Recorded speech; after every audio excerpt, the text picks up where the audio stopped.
आवाज बंद हो गया वहाँ।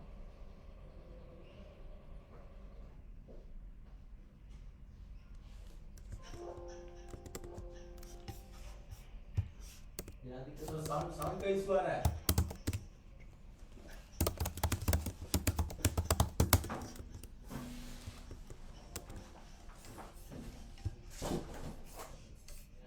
साउंड का इशू आ रहा है।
सुनी, आज मैं कुछ इंपॉर्टेंट पॉइंट्स उसके बारे में आपके सामने रखता हूं।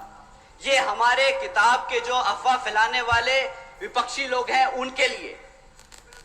साथियों, पिछले 6 साल में 25 राजनीतिक दलों ने तकरीबन 16,500 करोड़ रुपए बड़े बड़े धरना सेठों की कंपनियों से इलेक्टोरल बॉन्ड यानी चंदे के रूप में लिया। साथियों, इन 25 राजनीतिक दलों में बीजेपी से लेकर समाजवादी पार्टी तक सबका नाम है। तकरीबन 16,500 करोड़ रुपए बड़े बड़े धरना सेठों की कंपनियों से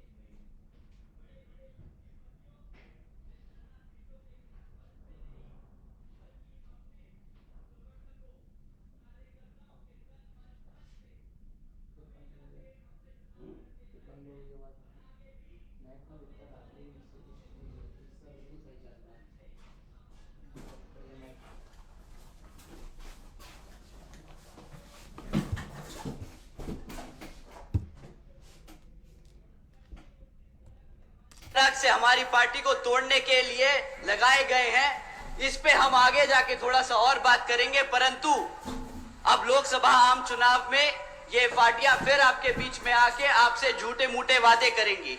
झूठे मूठे क्या, मीठे मीठे वादे करेंगी। आपको बताएंगी कि किस तरह वो आपके लिए सीटें आरक्षित करेंगी, किस तरह आपको मुफ्त में राशन देगी। परंतु इस बारी पहले आप उनसे पूछिएगा कि भाई जब पिछले 10 साल से तुम सत्ता में आसीन हो तो उसका जरा रिपोर्ट कार्ड हमें दे दो, उसके बाद हम तुम्हें बताएंगे कि वोट देना है कि नहीं।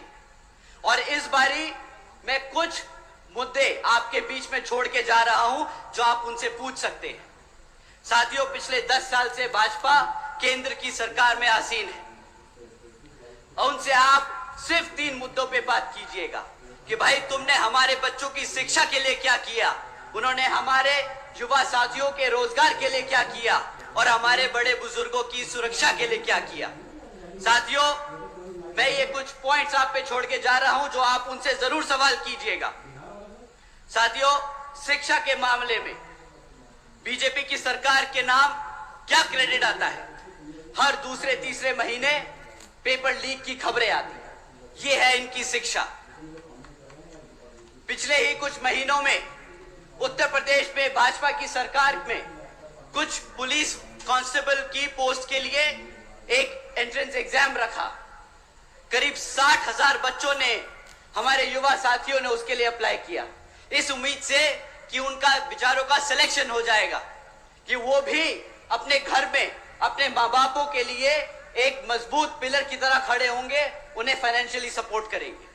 परंतु क्या होता है, कुछ दिनों बाद पता चलता है कि जी पेपर लीक हो गया और वो पेपर रद्द कर दिया गया, ना वो पोस्ट कभी भरी गई। साथियों, आज बीजेपी की सरकार के दौरान पिछले 10 साल से पढ़ाई शिक्षा के मामले में इतना दर गिर चुका है कि आज अगर आप 8वीं कक्षा के बच्चे से पूछे कि भाई तुम प्लस माइनस डिवीजन मल्टीप्लिकेशन कर सकते हो क्या, सरकार का सर्वे है, साथियों सरकार का सर्वे है कि आज भी 8वीं कक्षा के बच्चे, आधे बच्चे ये प्लस माइनस तक नहीं कर सकते। किस बात की शिक्षा दी है उन्होंने पिछले 10 साल में? साथियों, अगर आप बोलते हैं कि इंडिया को आप वर्ल्ड में सबसे बड़ी इकोनॉमी बनाने जा रहे हैं, तो उसकी सबसे बेस फाउंडेशन एजुकेशन होती है, हमारी शिक्षा होती है। और आप अगर भारत से अमेरिका में काम लोगे, अगर आप भारत से चाइना में काम लोगे, अगर आप भारत से यूरोप से काम लोगे, तो आपकी बेसिक एजुकेशन क्या है कि आपको अंग्रेजी बोलनी आनी चाहिए? भाई आप उनसे हिंदी में तो बात नहीं करेंगे ना, आपके बच्चे अंग्रेजी में ही उनसे बात कर पाएंगे। परंतु भाजपा की पिछले 10 साल की सरकार में शिक्षा का इतना बुरा हाल हो चुका है कि आज हमारे बच्चे अंग्रेजी का एक सेंटेंस नहीं बोल पाते। और ये मैं अपने मन से नहीं, सरकार के सर्वे और डेटा रिकॉर्ड से बोल रहा हूं। तो पूछिए भाजपा की सरकार से कि ना तुम पेपर पूरे करा पाए, ना तुम हमारे बच्चों को प्लस माइनस सिखा पाए, ना तुम उन्हें इंग्लिश बोलना सिखा पाए, तो किस बात की तुमने हमारे बच्चों को शिक्षा दी? उन्होंने आपके साथ, आपके भविष्य के साथ खिलवाड़ किया है। साथियों, ये बात शिक्षा के साथ साथ आपके भविष्य का है। तो आप एक बार जरूर उनसे पूछिएगा कि भाई साहब, पिछले 10 साल में आप ना ही साका खाली सेंटर में नहीं, यहां उत्तर प्रदेश की राज्य सरकार में भी आसीन है और आपके हालात कहीं पे भी सुधरे नहीं। तो इस बारी किस मुंह और हक से आप हमसे वोट मांगने आए हैं? साथियों, वैसे तो केंद्र की सरकार डिजिटल इंडिया के नाम पे बहुत ढिंडोरा पीटती है, जहां जाती है वहां बताती है कि डिजिटल इंडिया ये, डिजिटल इंडिया वो, भारत यहां जा रहा है, भारत वहां जा रहा है। पर हकीकत तो ये है साथियों कि आज 65% से ज्यादा स्कूलों में आज एक कंप्यूटर तक नहीं है। आप बोलते हैं कि हम डिजिटल इंडिया बनाएंगे, हम बच्चों को एआई के बारे में सिखाएंगे, हम उन्हें सॉफ्टवेयर डेवलपर्स बनाएंगे। कैसे बनाएंगे? आप सरकारी स्कूलों में एक कंप्यूटर नहीं दे सकते। 35% से कम स्कूलों में आज भी इंटरनेट कनेक्शन नहीं है। साथियों, ये जो आपको एक दुनिया में वर्ल्ड इकोनॉमी का सपना दिखाते हैं, वो सिर्फ और सिर्फ झूठे वादे हैं। वे पिछले 25 सालों से झूठा वादा दिखाते आए हैं, पहले गुजरात में और अब पूरे भारत में। और आज इसका नुकसान आप लोग नहीं, आपके भविष्य में बच्चे पे चुकाएंगे। साथियों, समय आ गया है उनसे सही सवाल करने का और सही जगह वोट डालने का। साथियों, जो बच्चे किसी तरह ग्रेजुएशन तक पहुंच गए, क्योंकि सरकारी स्कूल से निकल के पढ़ने में तो बहुत तकलीफ, कोई बच्चा अगर प्राइवेट स्कूल से निकल जाए, ग्रेजुएशन कर ले, पीएचडी कर ले, तो उसके लिए अब रोजगार के मौके नहीं। कैसे नहीं साथियों, बीजेपी की सरकार के दौरान आज 3 में से 1 ग्रेजुएट बेरोजगार घूम रहा है।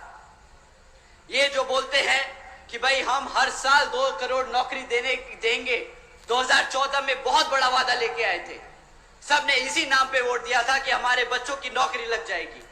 आज 3 में से 1 बच्चा बेरोजगार घूम रहा।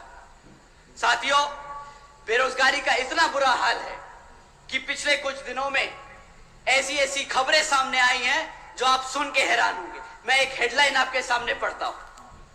90,000 से ज्यादा पीएचडी स्कॉलर्स, इंजीनियर्स और ग्रेजुएट्स ने एक क्लास 4 की नौकरी के लिए अप्लाई किया।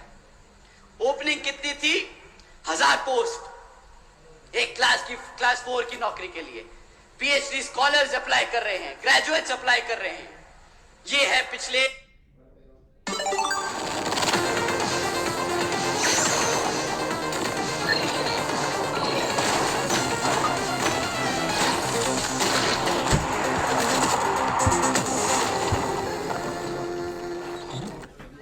को मुफ्त में राशन देने का काम किया। उन्होंने ऐसी स्कीम चलाई मुफ्त में राशन देने की कि आज 80 करोड़ लोग भारत के वो स्कीम के अंदर उसका फायदा उठा रहे हैं। साथियों, केंद्र की भाजपा सरकार जो बड़े चौड़कर बोलती है कि मित्रों, आज बीजेपी की सरकार ने 80 करोड़ से ज्यादा देशवासियों को मुफ्त में राशन देने का काम किया है, परंतु ये कोई इनसे पूछे कि भाई जो 80 करोड़ लोगों को तुमने मुफ्त में राशन देने का काम किया, इसमें इतना चौड़ने की क्या बात है? वो मुफ्त में राशन इसलिए तुमसे ले रहे हैं क्योंकि तुमने उन्हें रोजगार नहीं दिया है। पिछले कई सालों से तुम 2 करोड़ नौकरियों का वादा करते रहे और बताते रहे कि कितनी नौकरियां हैं। अगर नौकरियां होती तो क्या 80 करोड़ में से लोग भारत के आपके मुफ्त राशन पे डिपेंडेंट होते क्या? बताइए साथियों। और सबसे बड़ा धोखा, इस 80 करोड़ जनता को मुफ्त में राशन देने का हमारे टैक्स पेयर पे 2 लाख करोड़ का टैक्स बर्डन पड़ता है। ये खर्चा आपके टैक्स के पैसे से दिया जाता है। अब एक बात सोचिए, 2 लाख रुपए ये केंद्र की सरकार 2,500 रुपए 3,000 रुपए महीना राशन देने में खर्चती है। अगर ये आपको 20,000 रुपए की बेस नौकरी दे देती तो आज भारत की तरक्की 2 लाख के खर्चे से नहीं 20 लाख करोड़ के फायदे से होती। इन्होंने सही मायने में 2.5 लाख करोड़ का चूना नहीं लगाया अपनी जनता को, इन्होंने 20 लाख करोड़ का नुकसान किया है अपनी आवाम का। साथियों,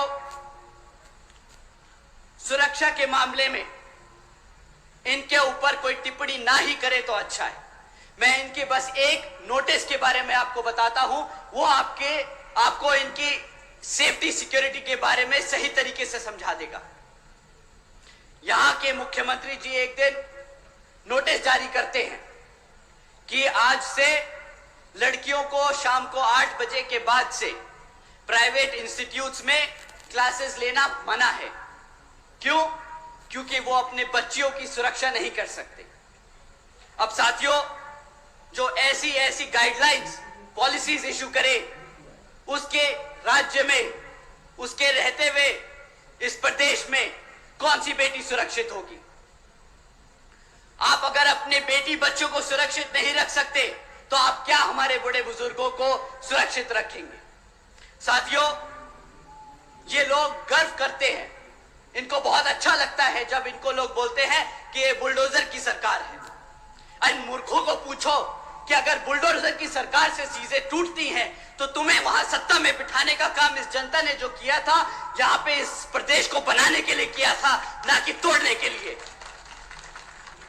इन लोगों में इतनी भी समझ नहीं कि बुलडोजर का सरकार का किताब लेके गर्व की बात नहीं, ये शर्मिंदगी की बात है कि जो तुम पे ये पूरी आवाम ये आरोप लगा रही है कि तुम बुलडोजर की सरकार हो।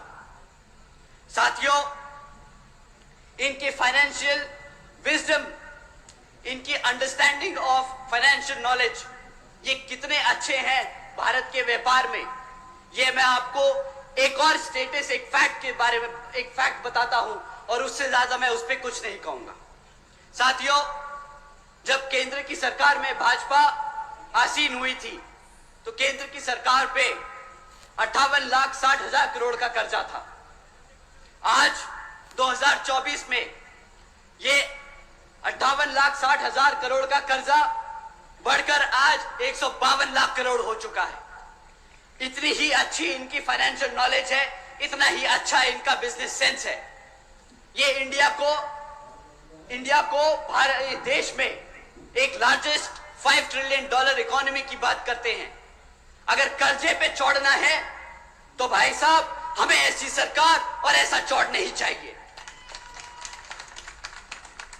हम चाहते हैं कि हमारे बच्चे को रोजगार मिले, हम चाहते हैं कि हमारा बच्चा हमारे घर में पैसा लेके आए और बोले कि मां, तेरे को बाहर सरकार के फ्री खाने राशन की स्कीम पे जरूरत नहीं है, मैं तेरे लिए कमा सकता हूं।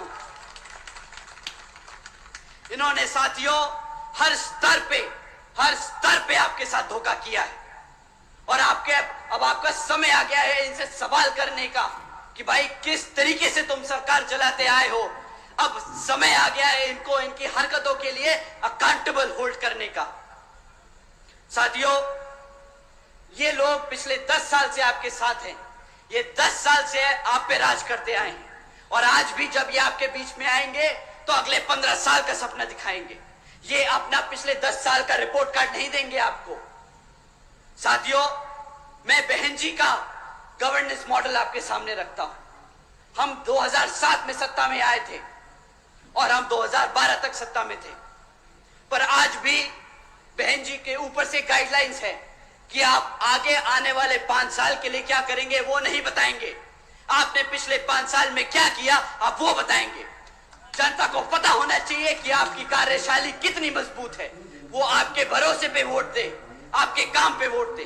तो साथियों, मैं आपके सामने बहन जी के कुछ काम आपके सामने रखता हूं और आप ही डिसाइड करना कि आपके लिए, आपके बच्चों के लिए सही नेता कौन है।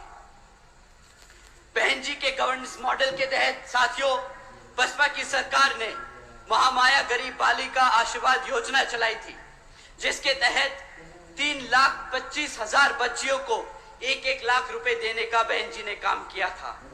साथियों, बहन जी ने अपनी सरकार में 3,250 करोड़ रुपए अपनी बच्चियों को 1-1 लाख रुपए देने का काम किया जब वो पैदा हुई, ताकि जब वो 18 साल की हो तो उनको अपने माँ बाप या अपने किसी भाई बहन पे डिपेंड ना होना पड़े, वो अपने पैरों पर खड़ी हो सके। देश में पहली बार पैदा होते ही बच्ची 1 लखपति बनी थी बहन जी के शासनकाल में। साथियों, बहन जी के गवर्नेंस मॉडल के तहत बीएसपी की सरकार ने सावित्रीबाई फूले बालिका शिक्षा योजना चलाई थी, जिसके तहत 7 लाख से ज्यादा बच्चियों को 12वीं तक की शिक्षा फ्री में प्राप्त कराई गई। यहाँ पे बहन जी ने फ्री में राशन नहीं बांटा, यहाँ पे बहन जी ने फ्री में शिक्षा बांटी है। आप सब जानते होंगे बाबा साहब क्या कहते थे। बाबा साहब कहते थे, अगर कोई शिक्षा प्राप्त कर ले, शिक्षा क्या होती है? शिक्षा शेरनी का दूध होता है जो एक बार पी ले तो सिर्फ दहाड़ता है और दहाड़ता ही रहता है। बहन जी ने अपने प्रदेश में हर एक बच्ची को एक शेरनी बनाने का काम किया। साथियों, इस स्कीम के दौरान बहन जी ने अपनी बच्चियों के लिए 600 करोड़ रुपए खर्चे थे। हमने कभी इधर उधर पैसा नहीं उड़ाया। बहन जी ने हमेशा बहुत टारगेटेड, बहुत सटीक तरीके से सही जगह वो पैसे का इस्तेमाल किया, ताकि आने वाली जनरेशन किसी के सामने हाथ ना फैलाए। साथियों, बहन जी मॉडल ऑफ गवर्नेंस के तहत बसपा की सरकार में प्रदेश में कई व्यवसायिक technical institutions, engineering colleges, polytechnic एवं इंडस्ट्रियल ट्रेनिंग इंस्टीट्यूट एवं अन्य पिछड़े वर्गों के लिए इन सभी कॉलेजेस, इंस्टीट्यूट्स और एजुकेशन सेंटर्स में 27% सीटों की आरक्षण तय की। साथ ही साथ इसमें पहली बार सरकारी कॉलेजेस में पिछड़े वर्ग के लिए 27% आरक्षण हॉस्टल्स में तय किया। साथियों, बहन जी ने हर वर्ग का ध्यान रखा। वो चाहती थी कि हर बच्चा पढ़े, हर समाज, हर वर्ग का बच्चा पढ़े। किसी के लिए पढ़ाई के लिए पैसा एक मुश्किल ना बन पाए। यहां पे पिछले 10 साल से कांग्रेस बीजेपी की सरकारें चलती आ रही हैं विभिन्न प्रदेशों में, और सत्ता में केंद्र में भाजपा की सरकार। क्या आप उनसे पूछिए कि भाई तुम फ्री की राशन की बात करते हो, कितने कॉलेजेस बनवाए तुमने, कितने कॉलेजेस चल रहे हैं, कितने बच्चों को तुमने पढ़ाया? सवाल आपके भविष्य का है साथियों। आपके आज वोट डालने से आपके बच्चों का भविष्य बदलेगा। आप लोगों ने अपना जीवन जी लिया है, आज आपके बच्चों के लिए आपको लड़ना होगा। साथियों, बहन जी के मॉडल ऑफ गवर्नेंस के तहत बसपा की सरकार ने सरकारी नौकरियों के साथ साथ देश में पहली बार सरकारी ठेकों में भी आरक्षण की व्यवस्था तय की। हमारे लोग, पिछड़े वर्ग के लोग, बहुजन लोग खाली सरकारी नौकरियों में आगे नहीं बढ़ेंगे, वो प्राइवेट सेक्टर में भी आगे बढ़ेंगे। वो अपने पैरों पर बिजनेस खड़ा कर खड़े होंगे। साथियों, वो अपने आप को नौकरी मांगने नहीं, नौकरी देने लायक बनेंगे। बहन जी ने हमेशा से आप सबके लिए हमेशा आगे के लिए सोच के काम किया। साथियों, बहन जी के मॉडल ऑफ गवर्नेंस के तहत बसपा की सरकार ने कृषि व संबंधित कार्यों में सबसे पहले मिनिमम वेजेस को 55 रुपए से बढ़ाकर 100 रुपए प्रतिदिन किया। साथियों, साथ ही साथ अन्य पिछड़े वर्गों के लोगों की क्रीमी लेयर की वार्षिक आय 3 लाख रुपए से बढ़ाकर 5 लाख रुपए कर दी, ताकि उन सभी लोगों को फाइनेंशियली लाभ हो सके। साथ ही साथ बहन जी के मॉडल ऑफ गवर्नेंस के तहत बसपा की सरकार में 90,000 से अधिक शिक्षकों को सरकारी नौकरी दी गई। 1 लाख से अधिक सफाई कर्मचारियों को सरकारी नौकरी दी गई। 2 लाख से अधिक जवानों को पुलिस फोर्स में भर्ती किया गया। और साथियों, अपने 5.5 साल के शासनकाल में 6 लाख से अधिक अपर कास्ट समाज के सभी कमजोर लोगों को विभिन्न सरकारी नौकरियों पे, पदों पे नियुक्त किया गया। और साथियों, आप जानकर हैरान होंगे, ये सारे काम बहन जी ने तब किए जब पूरी दुनिया आर्थिक मंदी के दौर से गुजर रही थी। इसे कहते हैं फाइनेंशियल इंस्टीट्यूशन, फाइनेंशियल नॉलेज की एक सेंसिबल तरीके से गवर्नमेंट रन करना। साथियों, बहन जी ने कभी सरकारी खर्चे से अपनी सरकारी नीतियों को चमकाने का काम नहीं किया।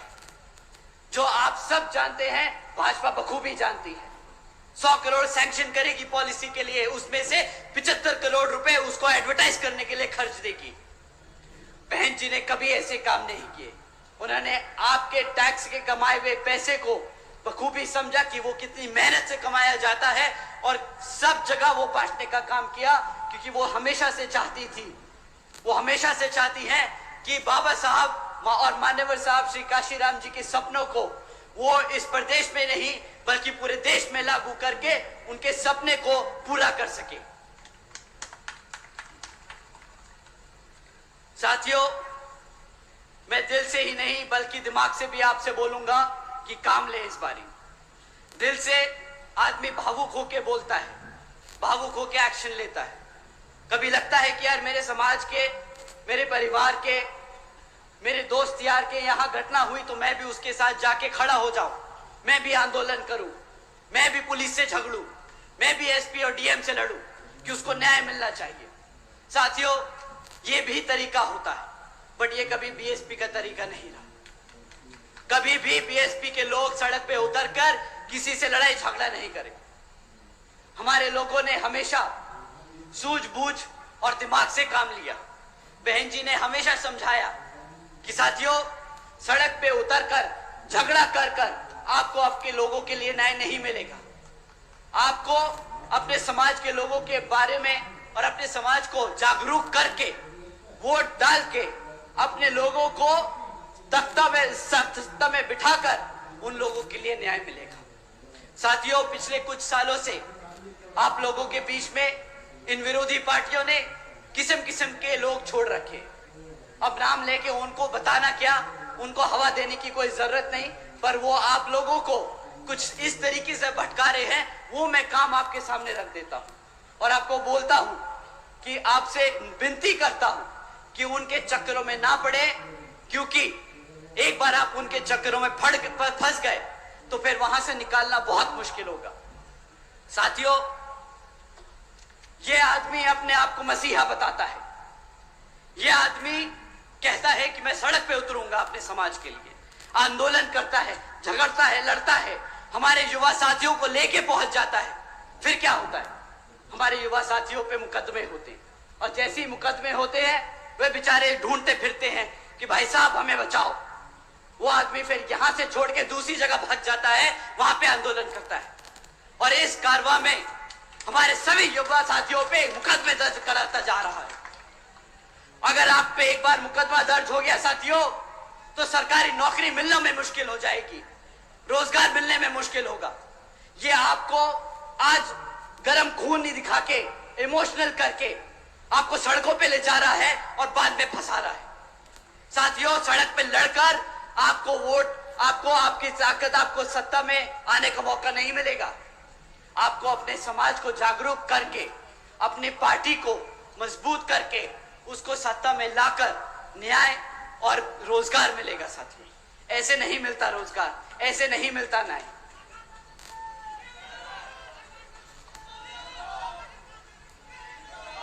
साथियों, अभी पिछले कुछ दिनों में इस व्यक्ति ने अपनी पूरी जी जान लगा दी कि वो इंडिया अलायंस में घुस जाए।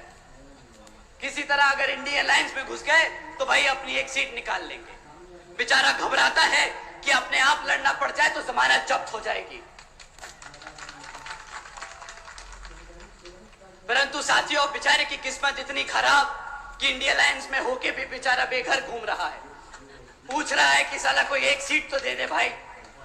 अब अपनी खुद की पार्टी से लड़ना पड़ रहा है। भाई साहब, आजकल जीतने के लिए क्या क्या नहीं कह रहे कि भाई बसपा का प्रत्याशी बहुत कमजोर है, वो लड़ नहीं पाएगा। हमारे प्रत्याशी जी से मैं एक बार रिक्वेस्ट करूंगा कि जरा सामने आइए आप सर। अब बताइए साथियों, अगर हमारे प्रत्याशी आपको कमजोर लग रहे हैं, अगर आपको हमारे प्रत्याशी किसी भी तौर तरीके से लग रहे हैं कि वो आपके बीच में खड़े होकर आपके हकों के लिए नहीं लड़ सकते, तो साथियों आप यहां पे अपने हाथ ना उठाएं। परंतु अगर आपको लगता है कि हमारे प्रत्याशी उतने ही मजबूत है जितना हमारा कैडर, उतने ही मजबूत है जितने हमारे कार्यकर्ता, तो आप सब अपने हाथ उठाएं और बताएं कि यहाँ पे सामने वाले की जमानत जब्त होने वाली है और यही प्रत्याशी उसको वो मुंहतोड़ जवाब देने वाले हैं।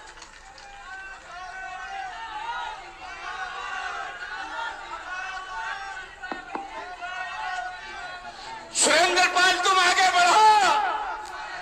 सुरेंद्र पाल जी आगे बढ़ो। सुरेंद्र पाल जी आगे बढ़ो।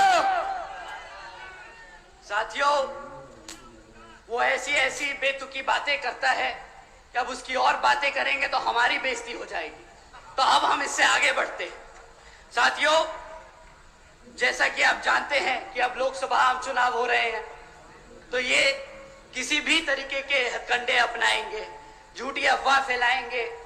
ये बेचारे नीला पटका पहन के आएंगे। अगर उनका नीला पटका फेल हो जाए तो पार्टी का नाम भी बदल लेंगे, हमारे संस्थापक का नाम रख लेंगे। परंतु आपको इनकी बातों में नहीं आना है। ये उतने ही बेकार हैं जितनी कांग्रेस और बीजेपी, जितनी सपा और आरजेडी। साथियों, आपको इन सब से बच के और संभल के रहना है। ये बहुत जरूरी है कि आप लोग अपने पार्टी के मूवमेंट को मजबूत करते चले और लोगों में आपके कार्यकर्ता, आपके प्रत्याशी के बारे में सही बातें आगे रखते रहें और सबको बताते रहें कि आपको इस बारी हाथी के सामने वाला बटन दबाकर यहां पर बहन जी के हाथ मजबूत करने का काम करना होगा। साथियों, आगे की 3 लाइनें मैं वो बोल रहा हूं जो बहन जी ने मुझसे बोला लिखा बोलने को। साथियों, ये मैं बहन जी के शब्द आपसे दोहरा रहा हूं। बहन जी ने कहा कि उनकी खास तौर से आदरणीय बहन जी की अपील है कि इस समय देश में हो रहे लोकसभा आम चुनाव में आप सभी लोगों को हर मोर्चे पे सावधान रहना होगा। आप लोगों का वोट बहुत कीमती है। आपका वोट कोई खरीद ना सके, आपका वोट कोई लूट ना सके, आपका वोट कोई किसी तरह कब्जा ना सके। साथियों, जाति बिरादरी, धन बल, मंदिर मस्जिद या किसी भी विभिन्न आदि के नाम पर कोई स्वार्थी अपने जाल में फंसाकर आपका वोट का कोई दुरुपयोग ना कर ले, क्योंकि देश के हर एक महिला पुरुष व सभी युवा साथियों को आदरणीय बाबा साहब डॉक्टर भीमराव अंबेडकर जी के दिए हुए इस वोट की ताकत को आप ज़ाया ना करें। साथियों, अब अंत में मैं अपनी बात खत्म करने से पहले मैं आप सभी को अपने महान सभी संतों, गुरुओं व महापुरुषों को, जिसमें खासकर महात्मा ज्योतिबा फूले, छत्रपति शाहू जी महाराज, नारायण गुरु, पेरियार रामास्वामी जी, बाबा साहब डॉक्टर भीमराव अंबेडकर जी एवं मान्यवर साहब श्री काशीराम जी को नमन करता हूं। आप सभी का मैं एक बार फिर से दिल से धन्यवाद करता हूं कि आप सब आज इतनी बड़ी संख्या में यहाँ इकट्ठे हुए और यहाँ पे हम सबको सुनने आए। तो आप सभी का मैं तहे दिल से धन्यवाद करता हूँ। यहाँ मौजूद सभी मीडिया बंधु, हमारे बीबीएफ के नौजवान साथी, हमारे स्टेट के कमेटी के सभी जिम्मेदार पदाधिकारी एवं कार्यकर्ता गण, आप सभी का भी मैं तहे दिल से धन्यवाद करता हूँ।